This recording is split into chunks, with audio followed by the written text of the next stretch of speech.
दोस्तों कल आरबीआई का ये पर्टिकुलर मूव पूरे के पूरे स्टॉक मार्केट पे असर करेगा, तो इसके लिए प्रिपेयर्ड रहिएगा। क्योंकि जब पैसा पंप किया जाता है, लिक्विडिटी पंप की जाती है, तो आपको पता है चीज़ें बेटर होती हैं, चीज़ें पॉजिटिव जाती हैं स्टॉक मार्केट के लिए। लेकिन कल लिक्विडिटी डंप की जाएगी, निकाली जाएगी, विड्रॉ की जाएगी।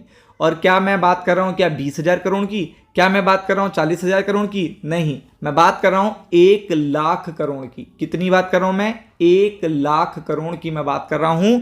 और 1,00,000 करोड़ के फंड कल क्या करेंगे? विड्रॉ किए जाएंगे। यहां पे सीधा लिखा है फ्राइडे। ये मत सोचिएगा कि ये चीज में कोई भी आपको सस्पेंस देखने को मिले।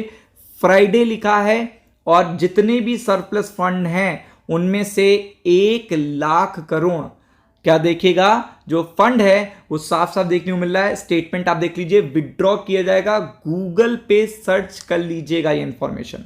और आपको पता है इससे मनी मार्केट के सेंटीमेंट पे असर पड़ेगा और सीधा स्टॉक मार्केट पे सेंटीमेंट पे असर पड़ेगा।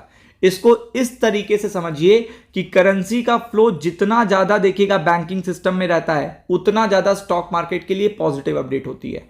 और करेंसी का फ्लो जितना ज्यादा देखिएगा कम होता है, उतना ही ज्यादा स्टॉक मार्केट पे असर पड़ता है। तो आप देख सकते हैं यहां पे साफ साफ लिखा है सरप्लस फंड को निकाला जाएगा और कल निकाला जाएगा। ये फ्राइडे की डेट है और आपको ये भी पता होना चाहिए ये पहली बार होगा ऐसा एक्शन नवंबर एंड के बाद। यानी कि नवंबर के बाद अगर आप जून तक का टाइम कैलकुलेट करोगे तो 7 महीने बाद ऐसा होगा। और आपको पता है 7 महीने में स्टॉक मार्केट जो संभला है वो जस्ट इस पर्टिकुलर एक्टिविटी के लिए संभला है कि आरबीआई ने बहुत ज्यादा लिक्विडिटी इंजेक्शंस दिए हैं बैंकिंग स्टेबिलिटी के लिए।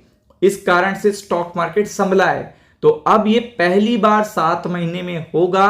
तो आपको पता है स्टॉक मार्केट के सेंटीमेंट तो डायरेक्टली इससे इंपैक्ट करेंगे। और ये टोटल अमाउंट आता है $11 बिलियन के आसपास। कितना? $11 बिलियन के आसपास। और इंडिया आरबीआई क्या करेगा?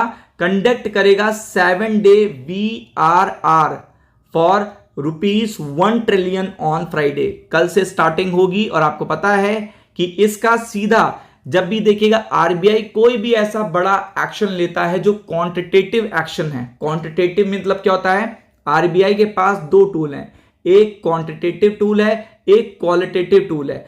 क्वांटिटेटिव टूल में देखिएगा वो चीजें आती हैं जिसके थ्रू देखिएगा क्वांटिटी, रेपो रेट या फिर किसी भी चीज को इंक्रीज करके अमाउंट ऑफ करेंसी को कम या ज्यादा किया जाता है। तो ये सबसे बड़ा मूव माना जाता है क्योंकि इसमें सीआरआर को कभी बढ़ा दिया जाएगा, कभी बॉन्ड को परचेज करने लगेंगे या सेल करने लगेंगे। तो जब सेल करने लगते हैं तो आपको पता है आपके पास बॉन्ड आएगा, हमारे पास पैसा आ जाएगा आरबीआई के पास, तो करेंसी का फ्लो कम हो जाएगा। अगर आप देखेंगे सीआरआर को बढ़ा देंगे तो बैंकों को ज्यादा पैसा रखना पड़ेगा, तो फ्लो कम हो जाएगा। इसी तरीके से होता है लिक्विडिटी इंजेक्शन। जब इसे बूस्ट किया जाता है तो बैंकिंग सिस्टम में ज्यादा से ज्यादा पैसा रहता है बैंकों के पास, तो वो आसानी से क्रेडिट क्रिएशन कर पाते हैं। लेकिन अगर इसमें से पैसा निकाला जा रहा है, सरप्लस फंड निकाले जा रहे हैं, तो उसका सीधा असर पड़ता है लिक्विडिटी पर। तो आप देख सकते हैं यहां पे साफ साफ लिखा है विड्रॉ किया जाएगा, सरप्लस लिक्विडिटी को विड्रॉ किया जाएगा, बैंकिंग सिस्टम से विड्रॉ करा जाएगा और कल से ही विड्रॉ कराया जाएगा after the large rate cut. जो लार्ज रेट कट किया है उसके बाद ये मेजर आया है और uptick money market rates which may continue in coming days. तो आपको पता है कि इसका सीधा मनी मार्केट के सेंटीमेंट पे असर पड़ेगा और उसके बाद इसका इंडियन स्टॉक मार्केट पे असर पड़ेगा। और ये कोई छोटा अमाउंट नहीं है, ये आपको बताने की जरूरत है। और अगर आप देखेंगे ये इंपॉर्टेंट क्यों है, क्योंकि आपको पता है कि यहां पे बहुत ही इंपॉर्टेंट है कि बैलेंस बना के रखा जाए। ज्यादा लिक्विडिटी फ्लो भी कर दिया जाएगा तो जो बैंकिंग सिस्टम का बैलेंस है वो बिगड़ जाएगा। वो बैलेंस बनाने के लिए ही ये चीज की जा रही है। और आप देख सकते हो इसके सिग्नल स्टार्ट कर दिए आरबीआई ने। पॉलिसी का जो स्टैंड है वो शिफ्ट हो रहा है, ड्रेन करा जा रहा है कैश को। और पूरी तरीके से यहां पे बैंकिंग सिस्टम को थोड़ा सा टाइटन करने की भी जरूरत है, क्योंकि जितना टाइटन करेंगे उतना ज्यादा असर पड़ेगा। और इसकी डेट आपके सामने आ चुकी होगी 27 जून यानी फ्राइडे। और आपको पता है ये कल जब होगा तो स्टॉक मार्केट पे भी इसका कहीं ना कहीं असर पड़ेगा। तो be prepared for it. Ram Ram.